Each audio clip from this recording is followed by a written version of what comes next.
परिचय। Napoleon Hill द्वारा लिखित थिंक एंड ग्रो रिच पर मेरे विचार ये अनगिनत बार कहा गया है कि जब छात्र तैयार होता है तो शिक्षक प्रकट होता है।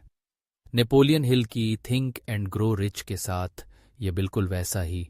मैंने पहली बार नेपोलियन हिल की थिंक एंड ग्रो रिच किताब 10 साल पहले पढ़ी थी और यह मुझे पसंद नहीं आई। हालांकि मुझे अर्ल नाइटिंगेल द्वारा लिखी गई किताब का सारांश पसंद आया, जिसे मैंने कई बार पढ़ा है। आज की बात करें तो मैंने अभी अभी इसे पढ़ना समाप्त किया है और इस बार मैं लेखक की कही गई बातों की सराहना करता हूं। पहले मुझे लगा कि मुझे दूसरी बार थिंक एंड ग्रो रिच ज्यादा पसंद आया क्योंकि मुझे किताब का समकालीन संस्करण पसंद आया। लेकिन जब मैंने इसके बारे में कुछ देर सोचा तो मुझे लगा कि अपने जीवन के इस मोड़ पर मैं हिल की कही गई बातें सुनने के लिए तैयार हूं। मैं बहुत जल्द थिंक एंड ग्रो रिच के मूल असंपादित संस्करण को फिर से पढ़ूंगा। नेपोलियन हिल द्वारा सोचो और अमीर हो जाओ, सोचो और अमीर हो जाओ सारांश, सोचो और अमीर हो जाओ पुस्तक समीक्षा, सोचो और अमीर हो जाओ Napoleon Hill think and grow rich इस बारे में है कि कैसे धन प्राप्त किया जाए। जब नेपोलियन हिल धन का उल्लेख करते हैं तो वे न केवल वित्त का उल्लेख करते हैं बल्कि धन के आध्यात्मिक और स्वास्थ्य और कल्याण पहलुओं का भी उल्लेख करते हैं। 25 वर्षों में 25,000 लोगों पर शोध के आधार पर नेपोलियन हिल ने 13 सफलता सिद्धांतों की पहचान की। उन्होंने प्रत्येक सफलता सिद्धांत को एक अध्याय समर्पित किया है और प्रत्येक अध्याय पिछले अध्याय पर आधारित है और जैसे जैसे पुस्तक आगे बढ़ती है वह अवधारणा को मजबूत करता है। सफलता एक विचार से शुरू होती है। एक ठोस विचार ही वह सब है जिसकी आपको आवश्यकता है। जीवन में सफल होने के लिए आपके पास एक निश्चित उद्देश्य होना चाहिए, आपका अस्तित्व का उद्देश्य। यह मन की स्थिति से शुरू होता है। बहुत कम प्रयास से आप थिंक एंड ग्रो रिच की पुस्तक समीक्षा या सारांश पा सकते हैं। इसलिए मैं कुछ ऐसी चीजों पर ध्यान केंद्रित करने जा रहा हूं जो मेरे साथ गूंजती हैं। वे चीजें जिन्होंने मुझे रुकने और सोचने के लिए प्रेरित किया। इसके अलावा उन विषयों पर भी जो मुझे लगता है कि एक पाठक को उपयोगी लगेंगे। आज की पोस्ट कल के अदृश्य सलाहकारों के गोलमेज सम्मेलन की अगली कड़ी है। यह सोचो और अमीर बनो पर 4 भागों वाली श्रृंखला का दूसरा भाग है। अदृश्य सलाहकारों के अपने गोलमेज सम्मेलन को बनाने के तरीके पर एक पोस्ट और मास्टरमाइंड की शक्ति पर एक और पोस्ट की अपेक्षा करें। नेपोलियन हिल द्वारा लिखित सोचो और अमीर बनो, सफलता के 13 सिद्धांतों के 13 कदम इच्छा। सभी उपलब्धियों का निर्णायक मोड़ आस्था, इच्छा की प्राप्ति की कल्पना करना और उस पर विश्वास करना।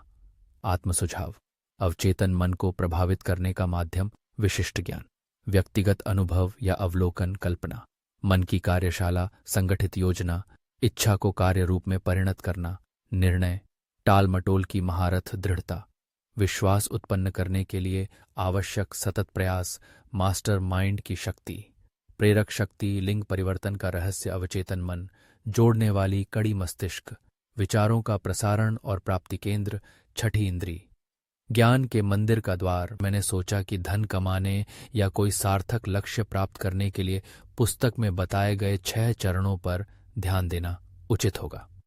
नेपोलियन हिल द्वारा लिखित सोचो और अमीर बनो।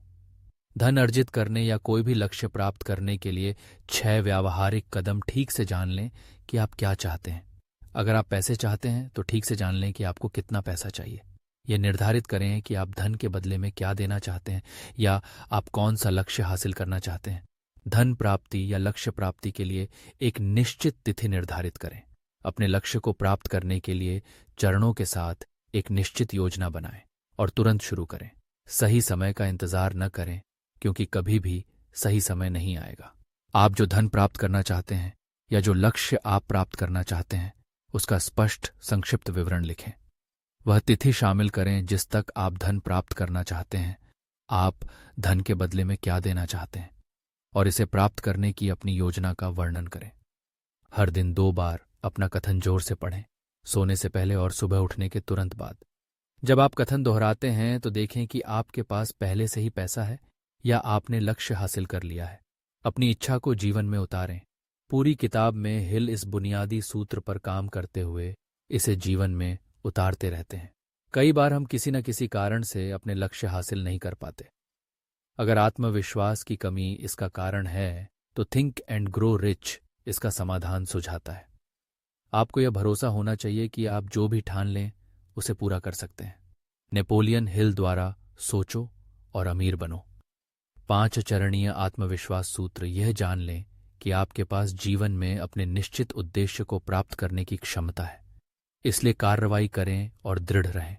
अगर आपके प्रमुख विचार आपके निश्चित उद्देश्य के बारे में हैं और आप शारीरिक कार्रवाई करते हैं, तो अंततः यह एक वास्तविकता बन जाएगी।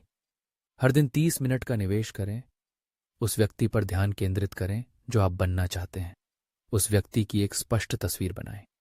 आत्म सुझाव के माध्यम से आपकी कोई भी इच्छा और प्रबल विचार प्रकट होंगे। अपने आत्मविश्वास पर काम करने के लिए हर दिन 10 मिनट का समय निकालें। अपने जीवन की एक तीव्र इच्छा का स्पष्ट रूप से लिखित विवरण तैयार रखें और तब तक प्रयास करना न छोड़ें जब तक आप अपनी तीव्र इच्छा को प्राप्त करने के लिए आत्मविश्वास विकसित न कर लें। कोई भी धन या पद लंबे समय तक नहीं टिक सकता जब तक कि वह सत्य और न्याय पर आधारित न हो। कभी भी ऐसा कोई लेन देन न करें जिससे सभी को लाभ न हो। मैं अपनी इच्छा के अनुसार अपनी ओर आकर्षित करके और अन्य लोगों के सहयोग से सफल हो सकता हूं। मैं दूसरों की सेवा करने की अपनी इच्छा के कारण दूसरों को अपनी सेवा करने के लिए प्रेरित करूंगा। मैंने आत्मविश्वास विकसित करने के लिए हिल के समाधान को संक्षेप में प्रस्तुत किया है। मुझे व्यक्तिगत रूप से लगता है कि इसमें कमी है। मुझे लगता है कि उनके द्वारा बताई गई बातों के अलावा संवाद करने के लिए सबसे महत्वपूर्ण बातों में से एक है पहला कदम उठाने की आवश्यकता, जो कभी भी आसान नहीं होता। ये पूरी किताब में बहुत स्पष्ट है, लेकिन आत्मविश्वास के सूत्र में यह बहुत स्पष्ट नहीं है। नेतृत्व कौशल सफलता के लिए महत्वपूर्ण है। नेतृत्व से जुड़ने से पहले आपको सीधे रिपोर्टर रखने की जरूरत नहीं है। एक महान नेता बनने के लिए आपको पहले खुद का नेतृत्व करना सीखना होगा। हिल ने नेतृत्व में विफलता के 10 प्रमुख कारणों की पहचान की। नेपोलियन हिल द्वारा लिखित थिंक एंड ग्रो रिच। नेतृत्व में विफलता के 10 प्रमुख कारण। विवरणों को व्यवस्थित करने में असमर्थता। शैतान विवरणों में है और आपको उनमें महारत हासिल करना सीखना होगा। विनम्र सेवा प्रदान करने की अनिच्छा। महानतम नेता हमेशा कोई भी कार्य करने के लिए तैयार रहते हैं जिसे वे दूसरों से करने के लिए कहते हैं।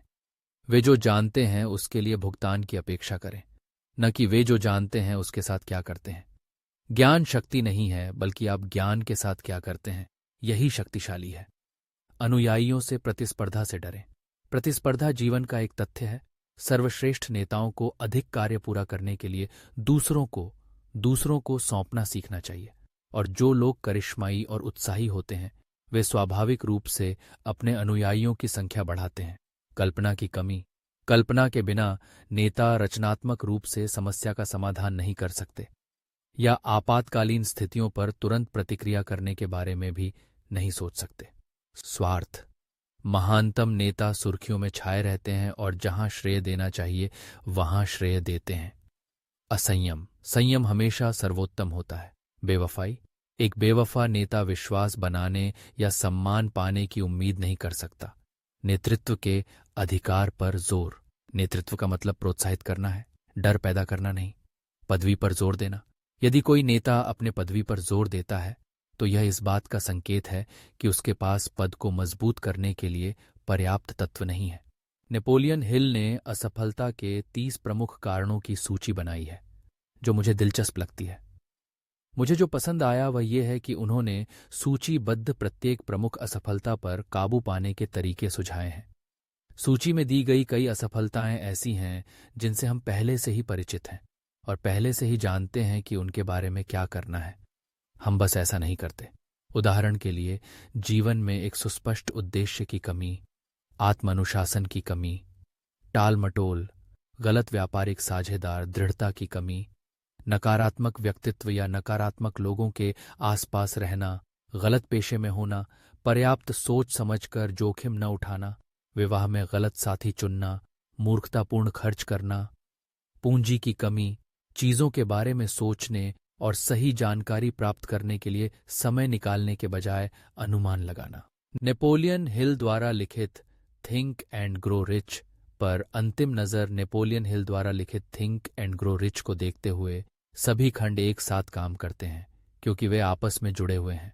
मैंने यह भी देखा है कि ऐसे खंड हैं जो अकेले खड़े हो सकते हैं, और यदि आप एक विशिष्ट खंड लेते हैं, उस पर काम करते हैं, तो आपको सफलता मिलेगी जिस पर आप दूसरे खंड पर काम करके आगे बढ़ सकते हैं।